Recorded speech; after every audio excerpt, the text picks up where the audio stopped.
शादी से family family. It's a very old tactic of the enemy. दुश्मन की बहुत ही पुरानी तरकीब है। God told Adam, परमेश्वर ने आदम से you कहा, can eat from every tree. तू यहाँ के सारे पेड़ों से खा सकता है, Just one eat. एक से मत खाना बस। Satan आ गया. शैतान, He made him focus on that one tree. और उसका ध्यान उसी एक पेड़ पे लगा दिया।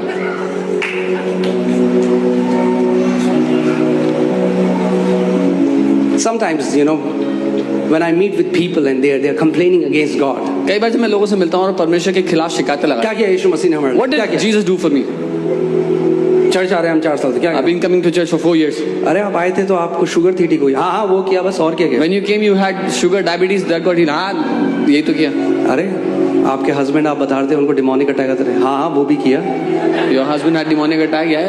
अरे आप कह रहे थे आपका इतना कर्जा है, कर्जा ठीक हो गया। You had so much debt, you came out of that. Yeah. हाँ कर्जा भी ठीक हो गया।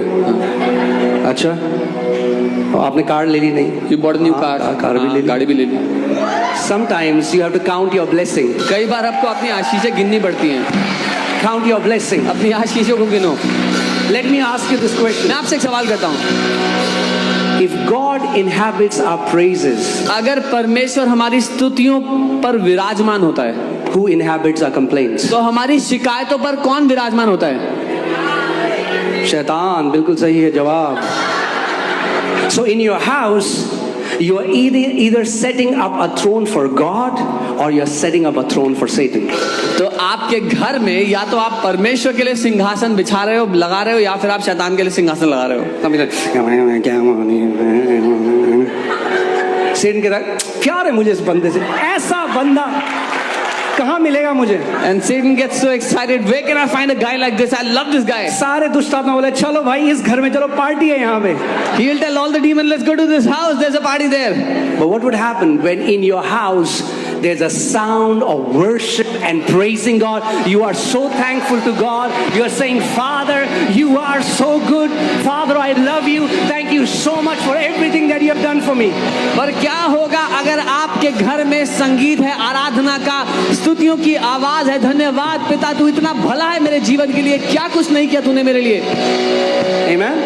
When we were in, like people who were here, oh I forgot, before I go there I want to show you a video. Are you ready? इससे पहले कि मैं वहां जाऊं एक वीडियो दिखाना चाहता मैं हूं। आपको बताना चाहता हूं कि जब भलाई और करुणा आपके साथ चलती है तो आप नाचते नाचते परमेश्वर आपको ग्लोरी में ले जा रहे हैं। Ready? I want to tell you, when the glory of God is on your life, when the goodness of God is on your life, Okay. you will dance and he'll take you in glory. Jesus. आनंदित हो जाओ क्योंकि जो आपके पास है उससे बहुत विशाल, बहुत महान आ रहा है। We यीशु के नाम don't में। rejoice later. हम बाद में आनंदित नहीं होंगे, We rejoice first. हम पहले आनंदित होंगे। I said we rejoice first. मैंने कहा हम पहले आनंदित होंगे। So rejoice for the breakthroughs that are coming. इसीलिए आनंदित हो जाओ उन सारे महान छुटकारों के लिए जो आ रहे हैं। Amen. You know, everybody gives a party after the promotion. हर कोई तरक्की पाने के बाद पार्टी देता है। This is the party before your promotion. ये प्रमोशन से पहले की पार्टी है। Amen. आमीन। Because promotion is coming to you in Jesus' name. क्योंकि तरक्की आपके पास आ रही है यीशु के नाम में। Amen. आमीन। Before I go to the word, इससे पहले कि मैं I just वचन में feel जाऊं, like, are you ready? We're going to sing the same song, तेरे भवन में. Are you ready? And how many people want to rejoice with me? कितने लोग मेरे साथ आनंदित होना चाहते हैं? Say this after me. मेरे साथ My कहें, breakthrough has come. मेरा छुटकारा आ गया है। Say this after me. बोलो। My breakthrough has come. मेरा छुटकारा आ गया है। My days of weeping are over. मेरे रोने के दिन खत्म हो गए। My day of joyful rejoicing is here. मेरे आनंद मनाने के दिन यहाँ आ गए हैं। Do you believe that? मानते हैं? Do you believe that? मानते हैं? Let's just rejoice. आनंद मनाए। Ready? आप बूढ़े और कमजोर हो गए। मैंने कहा नहीं। I said I reject these मैंने words. कहा मैं ठुकराता हूँ इन बातों को। I declare. मैं घोषणा The करता हूँ, Bible says, as my years are, so shall my strength be. Bible कहती है जैसे तेरे दिन बढ़ेंगे वैसे ही तेरा बल भी बढ़ेगा। Amen. आमीन। I told Eliana, you will not see your dad getting older, you will see your dad getting younger. मैंने कहा एलियाना अपने पापा को बूढ़ा होते नहीं जवान होते हुए देखोगी तुम बड़े होते होते। से ये क्या बात हुई? भाई बाइबल पढ़ लो. Those who wait upon the Lord shall renew their youth. Bible कहती है जो परमेश्वर पर ठहरे रहते हैं अपनी जवानी को नया कर लेंगे.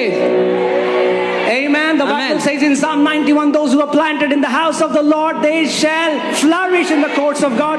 They will be fresh in their old age. वचन 92 बाइबल कहती है जो परमेश्वर के घर में रोपे गए उसके आंगनों में फले फूलेंगे, बुढ़ापे में भी ताजे कर दिए जाएंगे. Amen. आमीन. So hallelujah. Victory.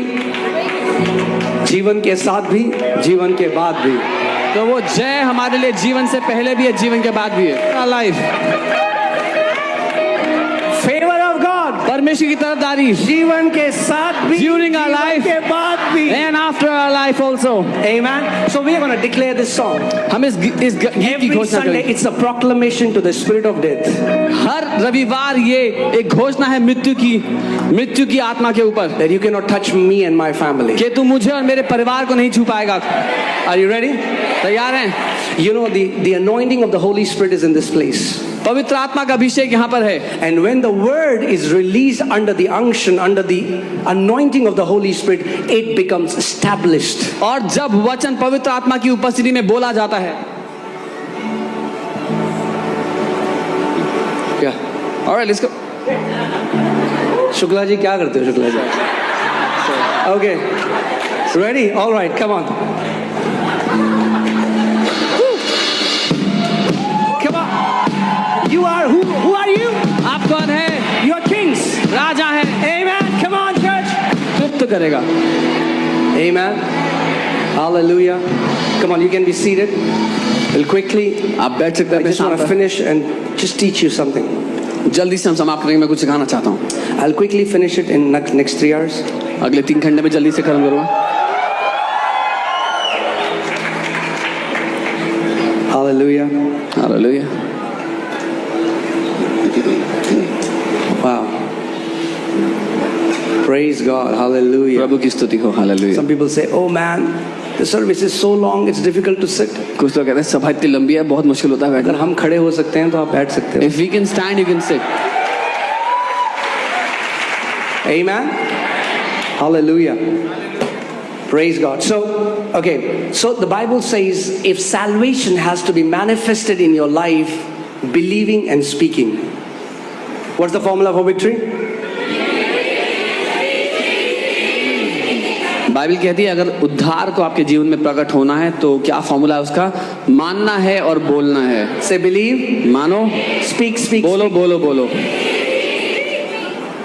You have to become a speaking believer.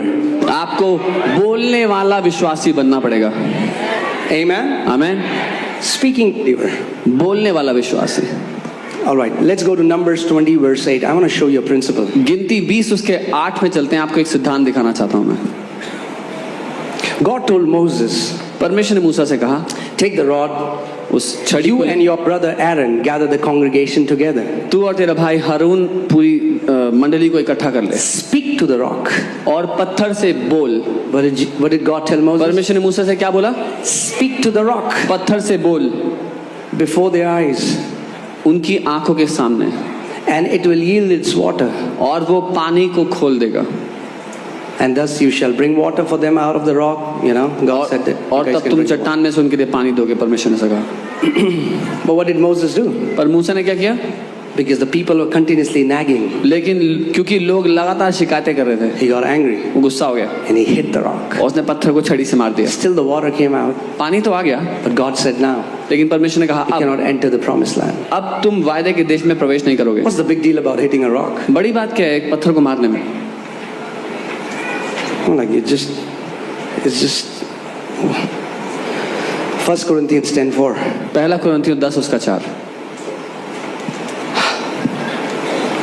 And all drank the same spiritual drink, for they drank of that spiritual rock that followed them, and that rock was Christ. और सब ने एक ही आत्मिक जल पिया क्योंकि वे उस आत्मिक चट्टान में से पीते थे जो उनके साथ साथ चलती थी और वह चट्टान मसीह था. What is the revelation behind this? प्रकाशन क्या है इस बात में? The revelation behind this is that Christ was pierced, crushed and bruised once. इसमें प्रकाशन ये है कि मसीह को एक बार घायल किया गया, एक बार मारा गया। You cannot pierce him again. आप दोबारा उसको नहीं घायल कर सकते, You cannot put him on cross again. दोबारा उसको क्रूस पे नहीं डाल सकते। Are you getting what I'm saying? समझ रहे जो मैं कह रहा हूँ? Salvation first came because Jesus was crushed and he released the salvation. उद्धार पहले आ गया क्योंकि यीशु को कुचला गया और उसने उद्धार को सबको दे दिया। The rock was struck once. उस चट्टान को एक बार मार दिया गया था। Now we don't strike the rock. अब हम उस चट्टान को नहीं मारते, We speak to the rock. हम उस चट्टान से बोलते हैं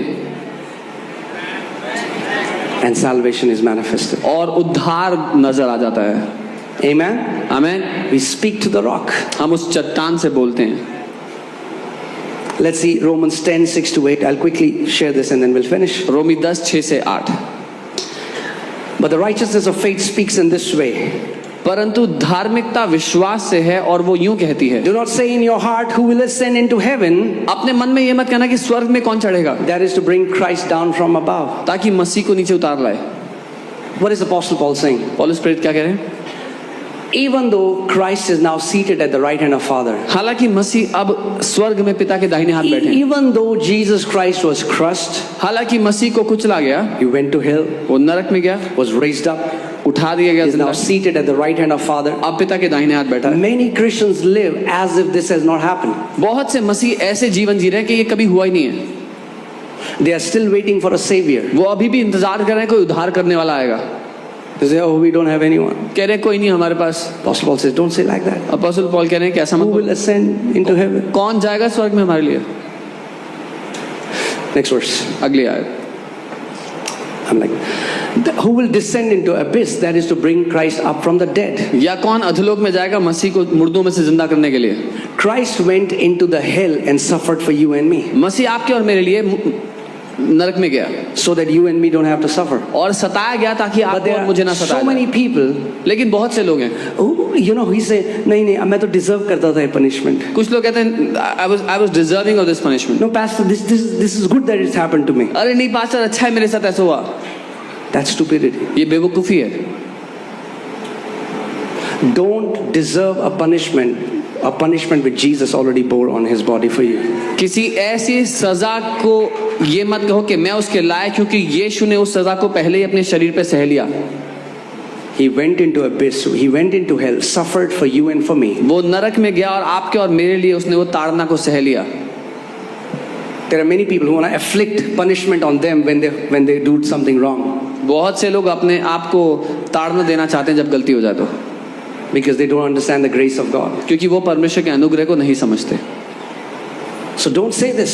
इसीलिए ऐसा मत कहो। Next verse. अगली But आयत। what does it say? लेकिन क्या कहती है? Come on, let's read it together. What does it say? वो क्या कहती है? The word is near you. वचन तेरे निकट है। The word is near you. वचन तेरे निकट है। The rock was struck first. वो पत्थर को एक बार मारा गया। Now you don't need physical Jesus. अब शरीर में आपको यीशु नहीं चाहिए। He has given you his spirit, उसने अपना आत्मा आपको दिया and the word is near you. और वचन आपके For निकट your है, breakthrough, क्योंकि आपका for your छुटकारा, healing, आपकी चंगाई, for your miracle, आपका चमत्कार, whatever you need from जो God, कुछ आपको परमेश्वर से the चाहिए, word is near you. वो वचन आपके निकट है। Where? When is the word near you? वो वचन कहाँ है आपके निकट? Not when you carry it. तब नहीं जब आप बाइबल लेके घूमते हो।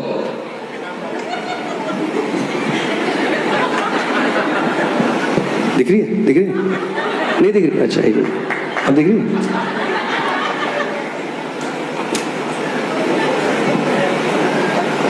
The word is not near you when it's in your hand. वचन तब आपके करीब नहीं जब आपके हाथ में है। The word is not even near you when it's on your phone. वचन तब भी आपके करीब नहीं जब आपके फोन में है। The word is also not near you when it's on your wall. वचन तब भी आपके करीब नहीं जब आपकी दीवार पे लगा है। The word is near you when it's in your mouth and in your heart. वचन तब आपके करीब होगा जब आपके मुंह में और आपके दिल में होगा। Amen. So you confess, keep speaking the word. तो उसका अंगीकार, उसको बोलते रहो। Speak, speak, speak. बोलो बोलो बोलो। What will happen? क्या होगा? Your heart will start to believe. आपका दिल मानने लगेगा। The word is in your mouth first before it goes into your heart. पहले वचन आपके मुंह में आएगा इससे पहले कि आपके दिल में जाए। Let me say that. दोबारा Many करो। people don't understand this. बहुत से लोग नहीं The समझते। word will go in your mouth first before it goes in your heart. वचन पहले आपके मुंह में जाएगा इससे पहले कि आपके दिल में उतरे। So keep speaking the word. इसलिए वचन को बोलो, बोलते रहो। all the testimonies you see, I mean, like so many times, what has happened? People took Isaiah 53:5. It's simple because sometimes what happens when you hear a verse long enough, it becomes a cliche. You say, yeah, I know that, brother. Yeah. जब आप कई लोगों की गवाही सुनेंगे तो साधारण सी बातों से पाएंगे उन्होंने यशाया 53 के 5 को मान लिया। कई बार जब आप कोई वचन को सुनते हो तो आप कहते हो हाँ मुझे पता है। It loses its essence because you've heard it long enough.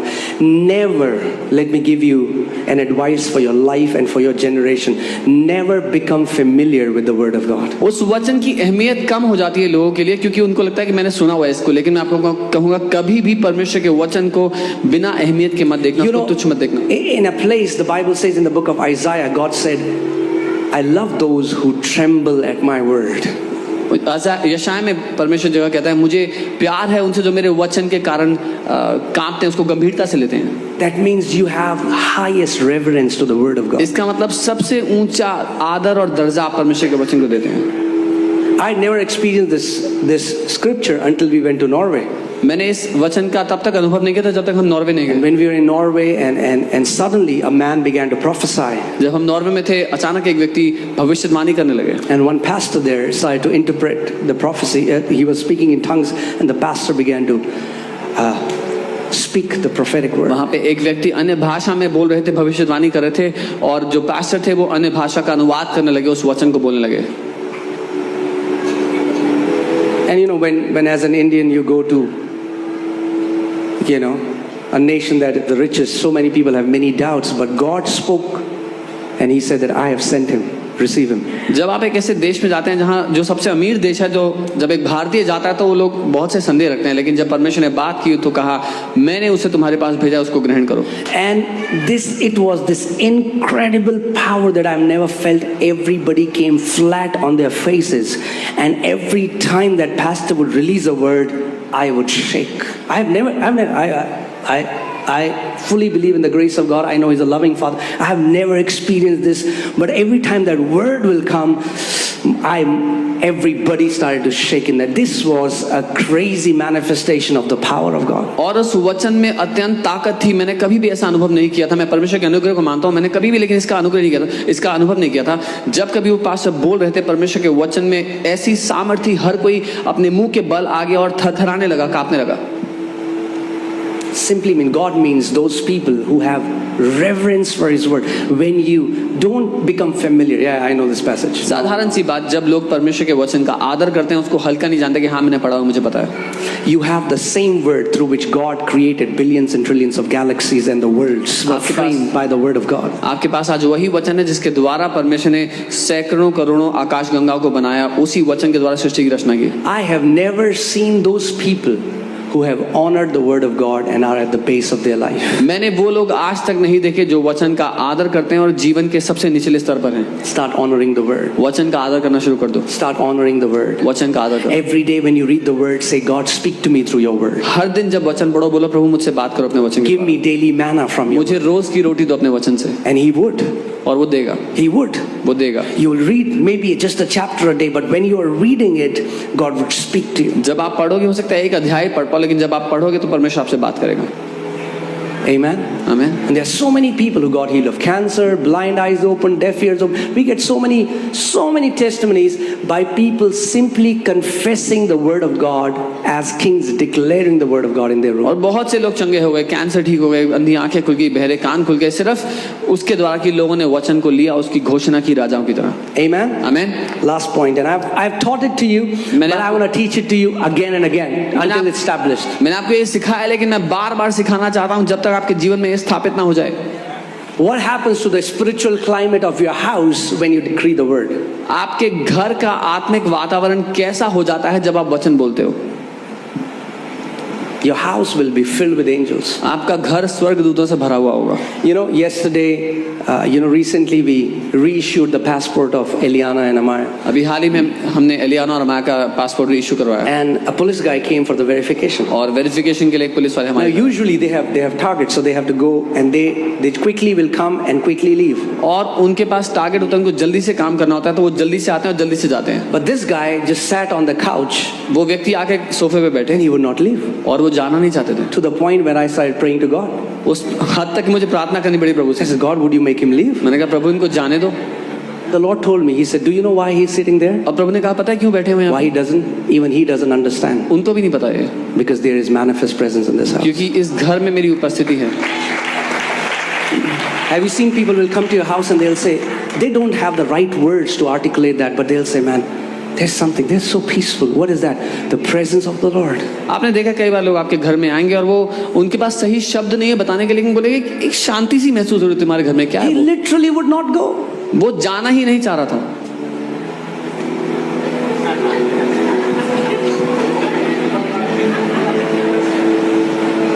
Amen. And then I started to think about my meetings when people come to meet me. और मैं फिर I सोच said,